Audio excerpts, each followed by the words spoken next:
एक छोटा सा गांव था। वहां पर एक आदमी पहाड़ पर पत्थर तोड़ने का काम करता था। उसको अपनी जिंदगी से कोई गिला शिकवा नहीं था। पूरा दिन वो काम करता, मेहनत करता। दिन के एंड में जो थोड़ा बहुत पैसा मिलता वो जा करके अपने परिवार के साथ में थोड़ा सा टाइम स्पेंड करता और चैन से सो जाता। तो एक दिन रोज की तरह वो अपना काम खत्म करके अपने घर की तरफ जा रहा था। तो रास्ते में चलते चलते उसके मन में ख्याल आया कि ये भी कोई जिंदगी है कि सुबह से शाम तक मैं पत्थर तोड़ने का काम करता हूं और एंड में मेरे को थोड़े से पैसे मिलते हैं जिसमें मुश्किल से मेरा और मेरे परिवार का गुजारा हो पाता है। काश कुछ ऐसा हो जाए कि कहीं से मुझे कोई ऐसी शक्ति मिल जाए कि जो भी मैं चाहता हूं वो सच हो जाए। वो अपने घर पर गया, उसने खाना खाया, लेकिन उसका ध्यान खाने की तरफ नहीं था। उसके दिमाग में यही ख्याल चल रहा था। उसके बाद में वो यही सोचते सोचते सो गया। फिर नींद आने के कुछ देर बाद उसको एक सपना आया। सपने में उसने देखा कि रोज की तरह वो अपना काम खत्म करके अपने घर लौट रहा था। रास्ते में उसने एक बहुत ही बड़ा घर देखा और उसके मन में आया कि काश ये घर मेरा होता और मैं इसका मालिक होता। और उसके सोचते ही वो उस घर का मालिक बन गया। उसको यकीन ही नहीं हो रहा था कि जो उसने सोचा वो बन चुका है। लेकिन उसकी खुशी ज्यादा देर नहीं टिक पाई, क्योंकि उसको एकदम से एक शोर सुनाई दिया। उसने अपने घर के बाहर देखा कि एक बहुत बड़ी रैली निकल रही है जिसमें बीचों बीच एक पॉलिटिशियन है जो ऐसे ऐसे हाथ हिला रहा है। और वहां पर जितने भी लोग खड़े थे सब उसके नाम के नारे लगा रहे थे। उसके आगे हाथ जोड़ करके खड़े थे। सब उसको देखने के लिए तड़प रहे थे।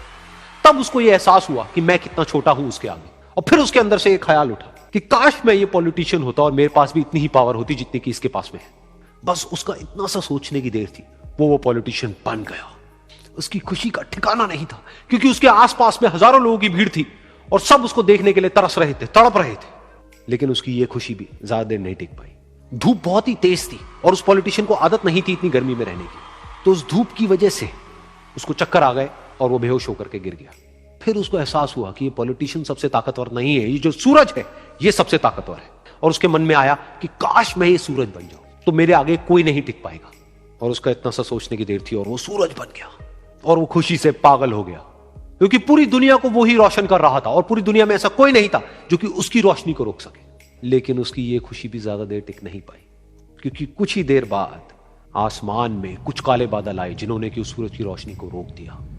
फिर उसको यह एहसास हुआ कि इस दुनिया में ऐसा भी कोई है जिसमें दम है उसकी रोशनी को रोकने का।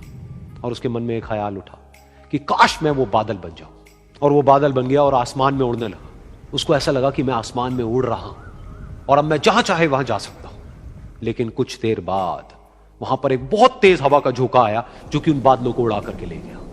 और फिर उसे ये समझ आया कि ये जो बादल हैं वो सूरज की रोशनी को तो रोक सकते हैं लेकिन हवा को नहीं रोक सकते। ये हवा उनको बहा करके ले जाती है। फिर उसके मन में आया कि काश मैं ये हवा बन जाऊं। और वो हवा बन गया। हवा बनने के बाद में उसको अपने अंदर एक अलग ही ऊर्जा का अनुभव हुआ।